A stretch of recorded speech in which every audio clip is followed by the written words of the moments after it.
Malamig ang panahon.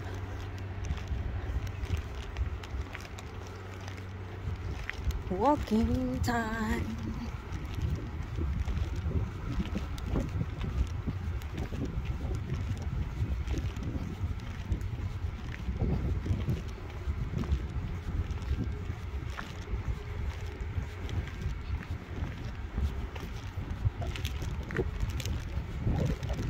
Walking sa malamig na panahon, guys. Walang ulan, walang snow, pero malamig. On the south area, sa bandang Golan, Mount Hermon, ayun, meron niyang sheleg or snow. Pero dito, nararamdaman namin yung lamig. Malamig talaga, guys. Ginagawa yung bahay. Lamig.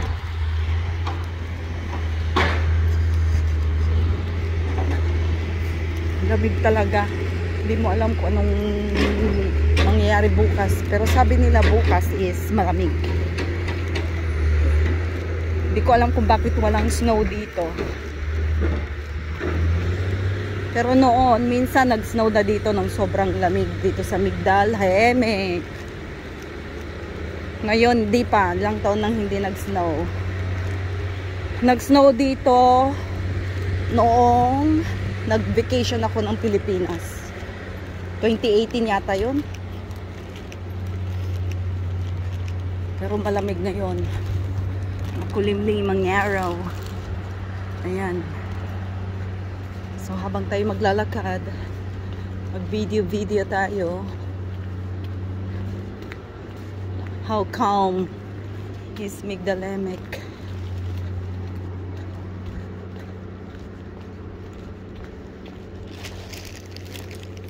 Salita lang muna ng konti. Yan, this is Timrat. Yan ang first job ko. And then sa kabila is, ano na yan, Nazareth. Yun, sa Nazareth na yun. Ito yung Timrat. Ito yung Nazareth na. Yan.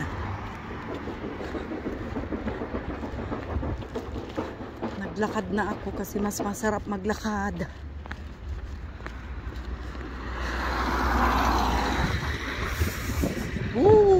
Mahangin. Ang hangin-hangin na. Grabe. Ang hangin-hangin. Malamig yung hangin, guys. Para kang nasa frigidaire. Sa loob ng frigidaire, mahangin. Mahangin pa sa labas.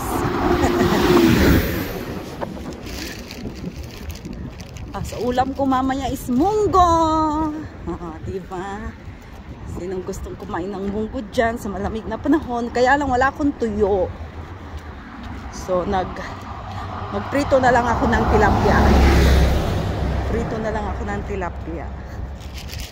Na-marinate ko na yung tilapia kanina umaga. Sana nga kumagat yung toyo. Hindi yung toyo ko. Charot. Hindi yung toyo ko, no? Lamig talaga.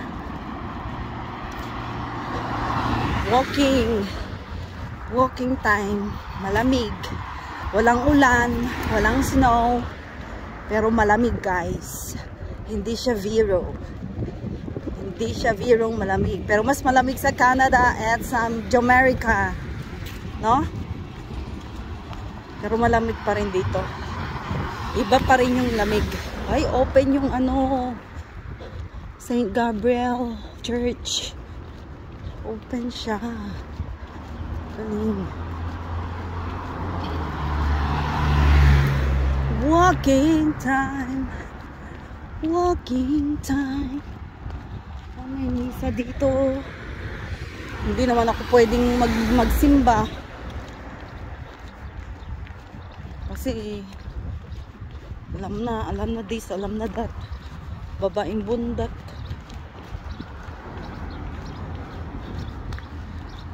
Na-late akong pupunta ako na ipapagawa ko yung hearing aid ni Lola. Kasi si Lola, kinalkal na naman ang kamay niya yung volume. Hindi ko alam kung ano nang mangyayari din sa volume niya. Ewan ko ba. Talaga pag matanda, hindi na mapakali sa kanyang mga katawan. Kung ano may nakakabit sa katawan niya. Kinakalikot niya yung hearing aid niya hanggang hindi na gumagana yung volume ng kanyang hearing aid sa left. Sa kanyang left side. Ang hirap nang wala siyang hearing aid kasi talagang sisigawan mo siya para marinig mo yung pinagsasabi ko. Ang hirap niyang kausapin. Kakaawa din kasi sabi niya hindi ko marinig. Hello, Shumat, sabi niya. Wala tayong magagawa. Lalakas pa ng mga tatanda dito. Pero yung mga yan, 70 plus, 80 plus. Ang 80 plus dito guys, malalakas pa. Ang 80 plus na mga dito, mga ng mga age nila.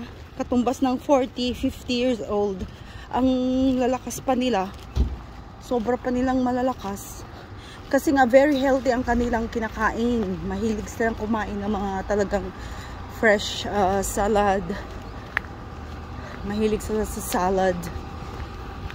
Although mahilig sila sa mga mga bagay na steak, meat, fish. Pero pag fresh salad talaga, may kasama talagang salad. At hindi sila kumakain ng baboy. Hindi rin sila kumakain ng seafoods. Bawal.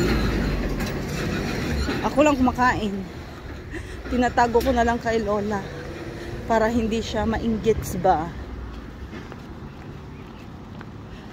So ayan, habang ako ito yung park nila. May park ng para sa aso. Walang bayad to. Sa Pilipinas kaya may bayad.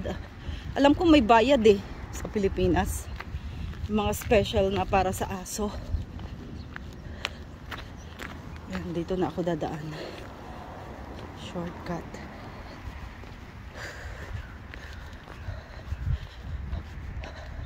It's na lang, month ng pagpupulot na naman ng March. Kasi sa April, Pesak. Ayan, tapon na naman ang mga tao dito ng mga gamit nila kasi papalitan nila mga damit, shoes, bedsheets, kortina, plato, kutsara, mga kilim, mga kawali, kaldero, ganyan. Kasi pag nagsisale ang kawali, kaldero, ayan, tatapon na nila yung gamit nila. Lilinisan mo na lang. Pakikintiban nila lang. Madali lang namang magpakintab Ayan. Ito naman yung kainan ng mga pusa. Nilalagyan nila. Alaga ang mga pusang gala dito. Talagang binibigyan nila ng place kung saan nila bibigyan ng pagkain. So ito parang condo type na bahay. Doon sa amin kasi villa. Medyo mahal ang bahay doon. Mahal ang bahay ni Lolo. Pagbibenta mo daw yun, mga 4 million, 3 to 4 million shekel. Kano na yun? Diba? Sana all. Yan, malapit na ako sa aming pupuntahan. Aking pupuntahan pala. Tumutulo na yung chiffon ko sa lamig din. What more, pag napunta ka ng Canada na may snow habang naglalakad ka, siguro hindi ka makapaglalakad pero makapal na yung jacket ko, 3 na yung damit ko. Sinisipon pa ako. Diba? Good luck. Good luck sa ilong mong fango. Rin ewan. Ayan, may park dito pero hindi pa nadidevelop. Nilinisan lang pero hindi siya magandang park. Sana gawin. Ayan na si Haring Araw. Ayan, umaraw. Ay, thank you Lord. Medyo uminit ng konti. Pag umaraw naman, mainit. Pero pag nawala yung araw, jalamig. Good luck sa ating mahal na arthritis. mga detritus ba. Yan, delivery day. Hindi ko dala yung aking backbook o yung mga bote ko kasi mabilisan akong lalabas. Maybe tomorrow or sa Tuesday na lang pag ako ay mag-grocery. Yan. Wala na sila masyadong naitatapon kasi pinalitan na nila yung basurahan. Malalim na yung basurahan na yan, oh. Ayan. So, dito na catch. Si Lola, oh, malakas pa. Ganyan lang buhay namin dito. Parang life. Ikot-ikot. Kung saan-saan. Pero at least ako, pag lumalabas ako ng ganito, nakakawala ng stress, pagod. Kasi at least nakakalabas ako, guys. Tingin-tingin. Walang bili-bili.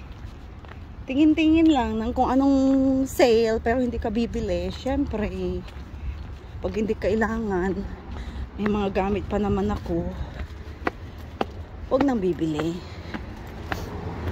Bayad mo na lang sa utang. Diba? O kaya, pag medyo may 20 shekel ako, bibili ko ng toothpaste. Pero usually, binibili ko na pang box ko is yung mga binibenta ko na bote. Yun ang ko.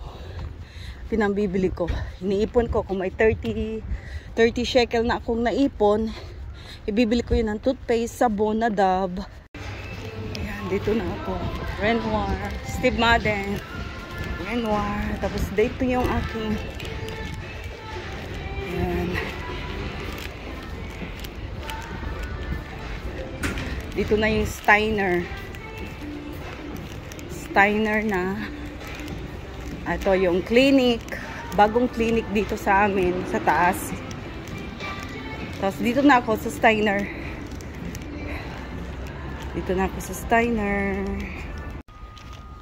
Tapos na ang aking schedule sa hearing aid ni Lola. Pauwi na ako, guys. Ang lamig pa rin. Pero pag naglakad ka na ng paakyat, medyo mainit na. Ayan, tapos sumikat na yung araw. Pero yung hangin, medyo malamig. Pero okay lang. Ingat parati. God bless everyone. Bye-bye. Ayan ang panahon.